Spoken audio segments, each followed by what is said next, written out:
ನಮ್ಮ ಕರ್ನಾಟಕದ ಉತ್ತರ ಭಾಗದಲ್ಲಿ ಮಣ್ಣೆತ್ತಿನ ಅಮಾವಾಸ್ಯೆಯನ್ನ ಬಹಳ ವಿಶೇಷವಾಗಿ ಅರ್ಥಪೂರ್ಣವಾಗಿ ಆಚರಣೆಯನ್ನ ಮಾಡ್ತಾರೆ. ಹೆಸರೇ ಹೇಳುವ ಹಾಗೆ ಮಣ್ಣಿನಿಂದ ಮಾಡಿರುವಂತಹ ಎತ್ತುಗಳು ಅಂತ. ನಮ್ಮ ಹಿರಿಯರು ಕೃಷಿ ಪರಂಪರೆಯಲ್ಲಿ ಎತ್ತುಗಳಿಗೆ ಕೊಟ್ಟಿರುವಂತಹ ಸ್ಥಾನ ಬಹಳ ದೊಡ್ಡದು.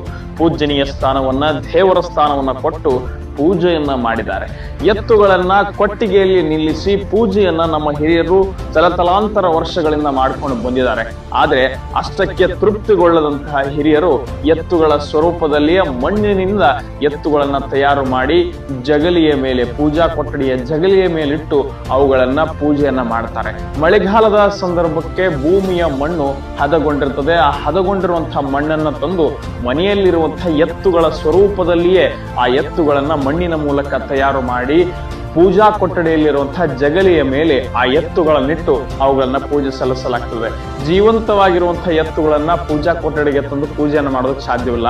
ಅದಕ್ಕಾಗಿ ಆ ಮಣ್ಣಿನ ಎತ್ತುಗಳನ್ನ ತಯಾರು ಮಾಡಿ ಅವುಗಳನ್ನ ಪೂಜಾ ಕೊಠಡಿಗೆ ತಂದು ಅವುಗಳನ್ನ ಪೂಜೆ ಸಲ್ಲಿಸುವ ಮೂಲಕ ತಮ್ಮ ಮನಸ್ಸನ್ನ ತೃಪ್ತಿಗೊಳಿಸಿಕೊಂಡು ಮಣ್ಣಿಗೂ ಗೌರವ ಕೊಟ್ಟು ಎತ್ತುಗಳಿಗೂ ಗೌರವ ಕೊಟ್ಟು ಎರಡಕ್ಕೂ ವಿಶೇಷವಾದಂತಹ ಗೌರವ ಸಲ್ಲಿಸುವಂತಹ ಆಚರಣೆಯನ್ನು ಅದ್ಭುತವಾಗಿ ಮಾಡ್ಕೊಂಡು ಬಂದಿದ್ದಾರೆ. ಇವತ್ತಿನ ದಿನಮಾನಕ್ಕೆ ನಾವು ಕ್ರಿಯೇಟಿವಿಟಿ, ಸ್ಕಿಲ್ಸ್ ಮತ್ತೊಂದು ಮಗದೊಂದು ಅಂತ ಕರಿತಾ ಇದ್ದೀವಿ. ಅವತ್ತಿನ ಕಾಲಘಟ್ಟದಲ್ಲಿ ಮನೆಗಳಲ್ಲಿ ಮಣ್ಣೆತ್ತುಗಳನ್ನ ಮಾಡೋದಕ್ಕೆ ಆರಂಭ ಮಾಡ್ತಾ ಇದ್ರು.